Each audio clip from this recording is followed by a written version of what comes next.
अस्सलाम वालेकुम। क्या हाल है सभी सुनने वालों का। उम्मीद करते हैं कि आप सब खैरियत से होंगे। अल्लाह पाक आप सबको अपने हिफ्ज़ व मान में रखे। आज की वीडियो में हम बात करेंगे कि काला जादू करने का तरीका क्या है। आज हम आपको ऐसी हौलनाक हकीकत से आगाह करेंगे जिसके मुतालिक हर शख्स जानना चाहता है। क्या वाकई हमारे यहाँ आला दर्जे के जादूगर और सफली मौजूद हैं जो अपनी अमलियात और मंत्र के ज़रिए मोहब्बत को नफ़रत की भेंट चढ़ा सकते हैं। ये इल्म हासिल करने के लिए इंसान को किस कदर अखलाकियात से तजावुज़ करना पड़ता है और किस हद तक मज़हब और शरीयत की हदूद को फलांकर एक ऐसा अमल अख्तियार किया जाता है। हम सबको पहले ये बात ज़हन नशीन कर लेनी चाहिए कि जादू टोना कोई सुनी सुनाई या अफसानवी बात नहीं है। बाकी अलूम की तरह ये भी एक इल्म है, लेकिन इसे मनफी इल्म कहा जाता है जिसे अल्लाह ताला की मुखालफत मोल लेकर हासिल किया जाता है। यानी ये वो इल्म है जिसमें शयातीन और इसके पैरोकार अपने नाजायज़ मकासद को हासिल करने के लिए अख्तियार करते हैं।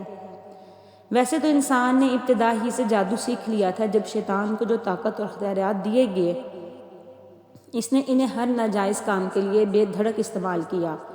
इसके अलावा जादू या काले जादू का मौजू अपने अंदर बेपनाह वसअत रखता है और हम अपने नाज़रीन को काले जादू की हकीकत से आगाह करना ज़रूरी समझते हैं। नाज़रीन, हमारे यहाँ आम तौर पर जादू के हवाले से दो इस्तिलाहें इस्तेमाल की जाती हैं। एक नूरी इल्म जिसे वाइट मैजिक और दूसरा काला इल्म यानी ब्लैक मैजिक कहलाता है। नूरी इल्म का मतलब है ऐसा इल्म करने वाला, चाहे वो किसी भी मज़हब से ताल्लुक़ रखता हो, वो अपने मज़हब के दायरा कार से बाहर नहीं निकलता। इसका हर अमल इसके मज़हब के असूल व ज़वाबित के मुताबिक होता है और ऐसा इल्म रखने वाला शख्स दूसरों को नुकसान की बजाय फ़ायदा पहुंचाने का काम करता है। जबकि काला जादू या सफली अमल इसका उल्टा है, जैसा कि काला जादू अपने लफ्ज़ काला से ही ऐसी बात की नुमाइंदगी कर रहा है जिसकी भयानकी को समझना मुश्किल नहीं। ऐसा करने वाला चाहे किसी भी मज़हब से ताल्लुक़ रखता हो, इसे अपना हर अमल अपने मज़हब के ख़िलाफ़ करना पड़ता है। और काला इल्म और काला जादू सिर्फ वो इल्म नहीं जिसमें शैतान, जिन, भूत और देवी देवता से मदद ली जाती है। इसका मतलब हर वो अमल और बदनीयती है जिसमें दूसरों को नुकसान पहुंचाने के लिए हासिल किया जाता है।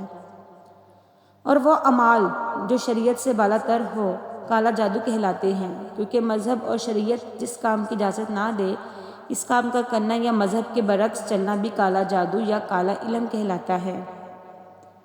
नाज़रीन, मजहबी लिहाज से एक गलीज़ और गलत अमल है। इसे करना या इसके ज़रिए कोई भी फ़ायदा उठाने की कोशिश करना सिर्फ गलत ही नहीं बल्कि बहुत बड़ा गुनाह भी है। काले जादू को हिंदू देवी देवताओं के नाम पर चिल्ले और वजीफ़े से हासिल किया जाता है। इसको सीखने की पहली शर्त अपनी मजहबी मुक़द्दस तालीमात और इल्हामी किताबों की बेहुरमती है। काला जादू सीखने वाले इन किताबों के मुतबर्रक सफ़हात को पाँव के नीचे रख कर वजीफ़ा करते हैं, नाउज़ुबिल्लाह, और इस मकसद के लिए इंतहाई गलीज़ तरीन जगह का इस्तेमाल किया जाता है। औरतों के मखसूस अय्याम के दौरान निकलने वाले खून से खून आलूदा कपड़ों पर उल्टी तहरीरें की जाती हैं और इस दौरान चिल्ला कशी से काले जादू की इब्तिदा होती है। हम आज तक सिर्फ ये पढ़ते और सुनते आए हैं कि उल्लू के खून, खाल और गोश्त को जादू टोने के लिए इस्तेमाल किया जाता है, मगर तहकीक से पता चला कि बात सिर्फ यहीं तक महदूद नहीं बल्कि इंसानी जिस्म की नजासत, खून, इंसानी और जानवरों की खोपड़ियाँ भी इस्तेमाल में लाई जाती हैं। और जो लोग कब्रिस्तान में सख्त चिल्ला कशी के साथ जादू हासिल करने की कोशिश करते हैं, वो मुर्दों से तौहीन, इनसे बदफेली और इसके अलावा कई ऐसे काम करते हैं जिनके मुतालिक आम इंसान सोच भी नहीं सकता। चिल्ले का अमल सिर्फ कब्रिस्तान में ही नहीं बल्कि किसी दरख्त के नीचे किसी सुनसान जगह रात के आखिरी पहर में किया जाता है। इस अमल का दुरानिया 7, 11, 21 या फिर 41 रोज़ पर मबनी होता है।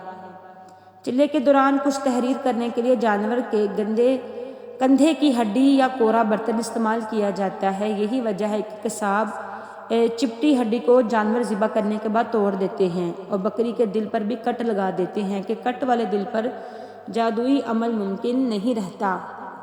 इसी तरह कुम्हार भी कच्चा या कोरा बर्तन फ़रोख्त नहीं करता बल्कि हमेशा पका कर बेचता है और बर्तन बनाने के दौरान इस्तेमाल होने वाला धागा भी इस अमल में काम आता है। जानवर की हड्डी को महबूब को मुट्ठी में लाने जबकि धागे جبکہ دھاگے کو عورت کی کوکھ باندھنے یعنی بچہ پیدا کرنے کی صلاحیت سے محروم کرنے کے لیے استعمال کیا جاتا ہے۔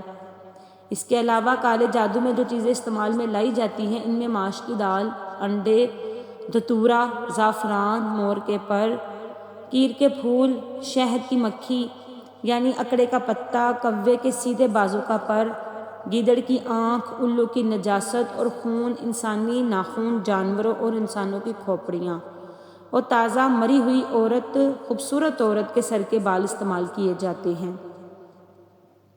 کالے جادو کو صرف کالا جادو ہی نہیں بلکہ ڈھائیا، بھانمتی اور سفلی علم بھی کہا جاتا ہے۔ معزز خواتین و حضرات، یہ بات روز روشن کی طرح عیاں ہے کہ شفا اور بیماری صرف اللہ تعالیٰ کی طرف سے ہوتی ہے اور ان کا علاج ان ڈکوسلے باز جادوگروں اور کالے دل والے یہ جو بابے ہوتے ہیں ان کے پاس بالکل نہیں ہوتا۔ ہماری آپ سے گزارش ہے کہ ایسے دھوکے باز لوگوں سے خود کو دور رکھیں، ورنہ فائدے کی بجائے نقصان بھی اٹھانا پڑ سکتا ہے، کیونکہ اس طرح کے جھوٹے بابے جن گھروں میں گھس جائیں ان گھروں میں اگر کچھ نہ بھی ہو تو خود سے کچھ نہ کچھ ایسی چیزیں چھوڑ آتے ہیں جو گھر میں تباہی کا باعث بنتے ہیں تاکہ ان کے پاس پیسے کا ذریعہ بنا رہے۔